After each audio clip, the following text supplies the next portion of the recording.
Hey, in this video, I'm going to show you how to make this very easy DIY dress. Let's just jump straight in. Here I have my bullet fabric that stretches in this direction, and my fabric is folded in 4. And so here is the fold line of the fabric.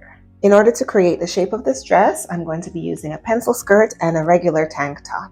And I tried on the tank top and the skirt, and I put a pin where I wanted the cutoff for the top to be. The shape of my dress is going to go from here and then go out in the shape of the pencil skirt. So I'm going to fold my shirt in half lengthwise and put the fold line of the shirt against the fold line of the fabric. And I'm going to do the same for the skirt, putting the fold line of the skirt against the fold line of the fabric. Now I'm going to pin the shape everywhere that I'm going to end up sewing. So I'm going to pin from under the arm, along the side of the shirt, down the side of the skirt. Now that I have this pinned around the shape of my 2 pieces, I'm going to cut around. I am going to give myself a lot of room just in case the stretch of the fabric is not as much as the stretch of the 2 pieces of clothing. And I can adjust that later. It's hard to make things bigger, but it's always easier to make things smaller. Now I can remove my pieces, my shirt and my skirt. My dress is currently folded in half and pinned together. In order to keep the shape symmetric, I am going to unpin and I am going to repin in exactly the same spot, but just the top 2 layers of fabric. And then I'm going to pin the 2 bottom layers of fabric right in the same spot. And I'm going to do that the whole way up. Now that the side seams are pinned together, I am ready to sew them at the machine. I'm going to take it to the machine and sew it with a zigzag stitch. Here I have my dress. The side seams are sewn and I neatened it up a bit. I sewed the shoulder, but only a little bit so I can play with the shape of it later. So here is the most narrow part of the dress, and I also tried it on to make sure that proportionally this is where I want the waistband, and it is. So right now, even though it feels weird to have just put this together, I'm going to cut it in half. So to make sure that my waistband is straight, I'm just folding it in half. All right, so now that it's folded in half, I have more of a sense of what that straight line looks like. Also, I can follow the grain of the fabric and cut straight across. All right, so here's the top part of my dress, here's the bottom part of my dress, and this is the waistband that I'll be putting in between. And my waistband stretches, which is great because everything has some stretch. Here I have my dress inside out and my waistband inside out, and what I want to do is make sure that my waistband looks like it's just a continuation of the dress. So I'm going to pin here for the seam of the waistband as a continuation for the seam of the top. Now keep in mind that the dress that I'm creating is fitted, otherwise the waistband would be loose, and you don't want this waistband to be loose, you want it to be cinched.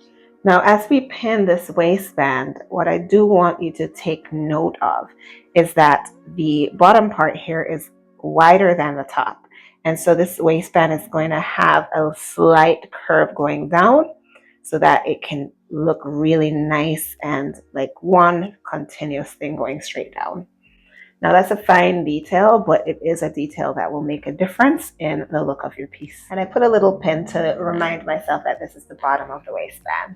So I'm going to turn my top on the right side, and I'm going to keep my waistband on the wrong side. And so what I am going to do now is I'm going to stick the top into the waistband.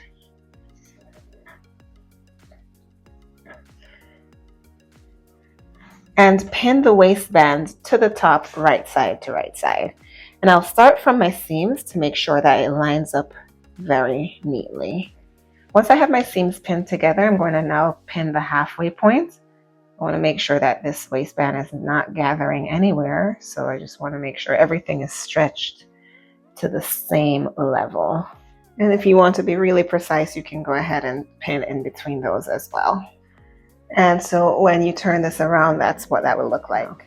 After trying it on, I committed to the front. The front looked really good, but the back, the waistband was low. So what I did, I just moved it. I shifted it up a little bit. And so there's a little bit of excess fabric so that when I put this on, the waistband will sit properly around the waistband. Now I'm going to take this to the machine and sew it up with a zigzag stitch. Now here I have the top with the waistband sewn on, and I'm ready to start attaching the bottom. I have my top inside out and my skirt right side out, and I'm going to turn my skirt upside down and stick it into the shirt so that I can attach the waistband to the waistband of the skirt, right side to right side. And of course, I am going to start with the seams so that it's nice and smooth. Once I have it pinned together, I am going to take it to the machine with a zigzag stitch. Now I have my dress with the waistband, and all I have to do is hem the bottom and get the shape for the top and the armholes.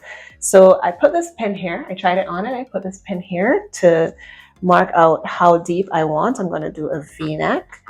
So I'm folding the front in half, and I'm not going to cut into the back, just the front.